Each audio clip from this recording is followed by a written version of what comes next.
Public ఇప్పుడు మా రాముల తాత వచ్చేయాల కదా మరి పెద్ద మనిషి ఏడ ముచ్చట్లకి మూతులు చాపేకొస్తున్నాడు అరుచుకుందాం పాండ్రి. ఓ తాత ఏం చేస్తున్నావే?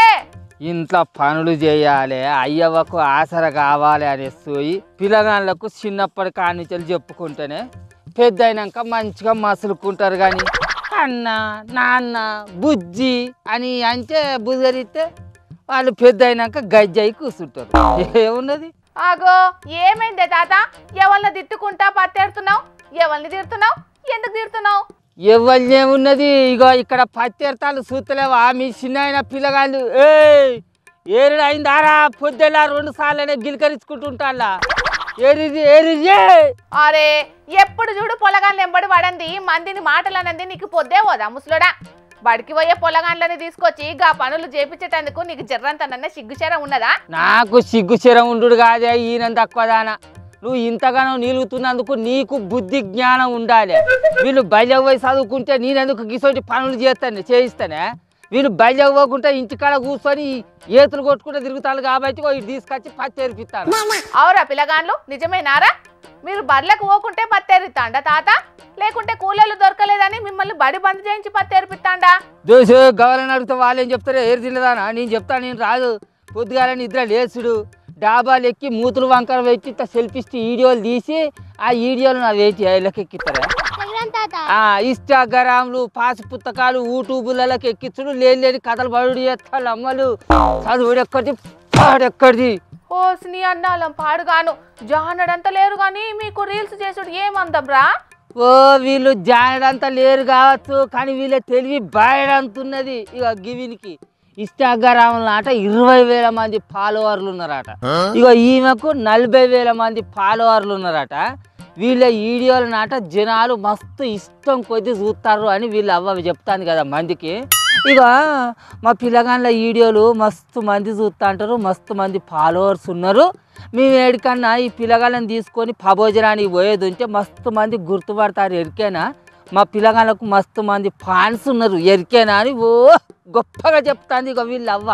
సరే ఈ వీడియోలో సోకు ఉంటే ఉన్నది కానీ మరి బల్లె చదవన్నా చక్కగా చదువుతున్నారట నానే? గా చదువు చక్కగా ఉంటే గీడికొచ్చి గీ పత్తేందుకు ఏరుదురే. చదువు సారెడు సోకులు బారెడు అన్నట్టు ఈ అమ్మలకు సోకులు తప్ప ఏమున్నాయి? అన్నిట్లలో గుండుస్తున్నాలేనట. ఇవాళ బయట పరీక్షలు పెడతాను అని ఆ ముచ్చట తెలుసుకొని ఇంటికాడనే ఉండి పలక ఫోన్లు వత్తుతాను.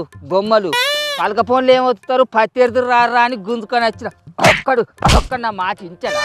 ఓ ఈ కాలంలో పొలగాన్లు చాలా మంది గిట్లనే తయారైతానులే తాత. ఈ సోషల్ మీడియా వచ్చిన కానుంచి వెళ్ళి రీల్స్ షార్ట్స్ అని మస్తు మస్తు కథలు పడి చదువునంతా సత్తనా చేసుకుంటున్నారు. ఓ ఈ ఒక్క పొలగాన్లేదే తప్పు లేదే తల్లి. వీళ్ళని కని పెంచిన అయ్యవాళ్ళు కూడా పెద్ద తప్పు ఉన్నది. కొంతమంది అయ్యవాళ్ళు ఏం చేస్తారంటే ఎరికేనా? పొల్లగాన్లు పొద్దుగాల నిద్ర లేచి ముడ్లు కడుక్కొని మూతులు దూడ్చుకున్న కానుంచి మొదలు పెడితే మళ్ళా వాళ్ళు మా పటాలకు బువ్వ తిని పక్కలెక్కేదాకా వీడియో తీసి అదేదో పెద్ద కార్యం అన్నట్టుగా ఇన్స్టాగ్రామ్లలో యూట్యూబ్లలో పాస్బుక్లలో పెట్టి ఇక మా పొలగాళ్ళు ఇంత మంచిగా చేసిర్రు ఇంత చేసిర్రు అని గొప్పగా చెప్పుకుంటారు లంచను. ఇక ఈ పిల్లగాళ్ళు ఏమో ఆ ముచ్చట్ను ఆ వీడియోను వీళ్ళు పెద్ద ఘనకార్యం పెద్ద చరిత్రలను చేసి రాసినట్టు ఆ వీడియోను గిన్ని వేల మంది చూసిర్రు అని గొప్పగా చెప్పుకుంటా చదువును అటుకెక్కిస్తాళ్ళు, అడ్డమైన పనులకు అలవాటు అవుతాళ్ళు. ఏం చేస్తారు చెప్పు? అవును ఇదైతే నిజమేనే తాత. పక్క దేశాలలో పిల్లగాన్లకు చిన్నప్పటి సర్దే బతుకు తెరువు మీద స్కిల్స్ డెవలప్మెంట్ చేస్తంటే మనకాన్నేమో వీడియోల సోకులు అలవాటు చేస్తున్నారు. మళ్ళీ వీడియోలు అవి చూసేటట్టున్న ఆయా తల్లి 10 ఏళ్ళు కూడా నిండని పచ్చి పొలగాళ్ళకు పొచ్చి బట్టలు అడ్డమైన బట్టలు అన్నీ వేసి అడ్డమైన వీడియోలు అన్నీ చేయిస్తారు అంటున్నాం. ఆ వీడియోలను చూసి ఎవరైనా మాట అనేది ఉంటే వాళ్ళు అయ్యవాళ్ళు ఏమంటారు ఎరికేనా? ఇగో పొలగాళ్ళ టాయిలెట్ని చూడాలి కానీ గట్ల మాట్లాడతారా? అది పద్ధతేనా అని చెప్పేసి అని వాళ్ళే రివర్స్ అవుతారు అంటున్నాం. ఏందో ఏమోనే తాత ఈ కాలం అయ్యవ్వలే అట్లున్నారే. ఫోన్లలో వీడియోలు చేసుడు వీడియో గేమ్లు ఆడుడే అదేదో పెద్ద ఘనకార్యం చేసినట్టుగా ఫీల్ అవుతున్నారే. ఓ ఈ పొలగాళ్ళు కూడా జానంత లేరు కానీ అయ్యవ మీదకి బాగా మర్రపడతారే అంచడం. ఈ పోరని ఎవడే అని అంటాడు కదా, రప్ప రప్ప నరుకుతా అని ఎదిరిస్తా అంటాడు. రప్ప రప్ప అటు ఇంకా నరుకుతూ కానీ సప్ప పత్తేరు రారా అని గుందుకొచ్చి నువ్వు దండం పెట్టు నాకు పిండం పెట్టు. నువ్వు బడికద్దు నీకు చదవద్దు సంధ్యద్దు. నువ్వు పత్తి ఏరుతారన్నా ఇంత పని చేసుకుంటే బుక్కడు పువ్వు దొరుకుతుంది. ఏరు పత్తి ఏరు. అరే పిల్లగాండ్లు, మన తాతకు చదువు విలువ అంటే ఏందో ఎరికే కాబట్టే కాదురా మిమ్మల్ని పైసలు పెట్టి మరీ చదివిస్తున్నాడు. అసంటప్పుడు మీరు ఎంత మంచిగా చదువుకోవాలరా.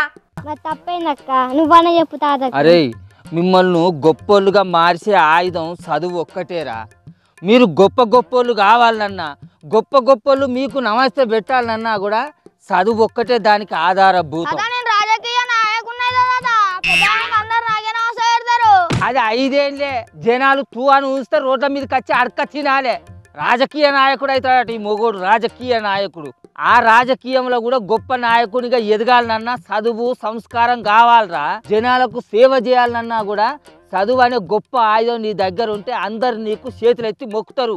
హౌలగాని ఉన్నవేమరా. ఇగో ఇట్లా పల్క ఫోన్లు బట్టి పోరగాన్లంతా ఆగమవుతున్నారనే ఆస్ట్రేలియా దేశ ప్రధాని యాంటోనీ ఆల్బనీస్ సోషల్ మీడియా మీద కఠినమైన ఆంక్షలు పెట్టిండు. ఆ దేశంలో 16 ఏండ్ల లోపున్న పిల్లలంతా సోషల్ మీడియా వాడకుండా ఉండేటందుకు ఏకంగా ఆన్లైన్ సేఫ్టీ అమౌంట్మెంట్ బిల్లును కూడా అమల్లోకి తీసుకొచ్చింది అక్కడి సర్కారు. ఇక మన పిల్లలు కూడా పల్క ఫోన్లు పట్టకుండా బుద్ధిగా మారాలంటే గాసొంటి చట్టమే మన కాడ కూడా తీసుకొస్తేనే మంచిగుండు పోన్రి.